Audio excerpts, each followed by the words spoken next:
अस्सलाम वालेकुम viewers, welcome back to Uzma Rizwan kitchen. आज मैं बना रही हूँ बहुत ही tasty chicken boneless handi. Video को लाइक लाज़मी कीजिएगा। पहले प्याज का पेस्ट रेडी करेंगे। एक मीडियम साइज़ का प्याज लिया है, इसको मैंने रफली काट लिया है। 1 कप पानी डालकर बॉईल कर लेंगे।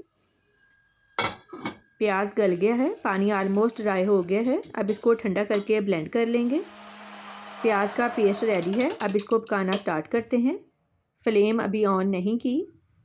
हाफ़ के जी चिकन लिया है, प्याज का पेस्ट, स्मॉल टमाटर का पेस्ट, दही 1 कप, इसको मैंने अच्छी तरह से फेंट लिया है। नमक 1/4 टीस्पून या फिर टेस्ट के मुताबिक।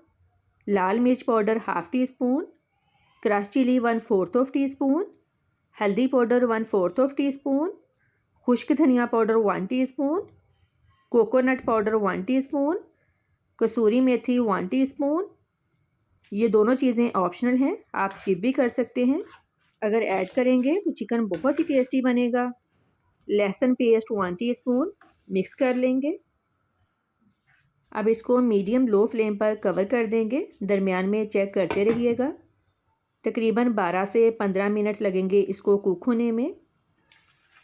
ये देखें, दही और चिकन ने पानी छोड़ दिया है, ये इसी में पक जाएगा। चिकन को पकते हुए आलमोस्ट 15 मिनट हो गए हैं। अब दोबारा चेक कर लेते हैं। पानी ड्राई हो गया है, ये देखें चिकन गल गया है। अब इसमें 1/2 कप ऑयल ऐड करेंगे। हांडी में ऑयल थोड़ा ज़्यादा ही यूज़ होता है। 2 सब्ज़ मिर्चें काट कर ऐड करेंगे। 3 मिनट भुनाई करेंगे। यकीन करें ये बहुत ही टेस्टी बनती है। जितनी जल्दी ये रेडी होती है, खाने में कहीं ज़्यादा टेस्टी बनती है। चिकन बोनलेस हांडी रेडी है। बाई में कटी अदरक और फ्रेश धनिया से इसकी गार्निश करेंगे। बहुत ही टेस्टी चिकन बोनलेस हांडी रेडी है। फीडबैक लाजमी दें कि आपको मेरी आज की रेसिपी कैसी लगी। दुआओं में याद रखिएगा। आपके कीमती वक्त का बहुत बहुत शुक्रिया। अल्लाह हाफिज़।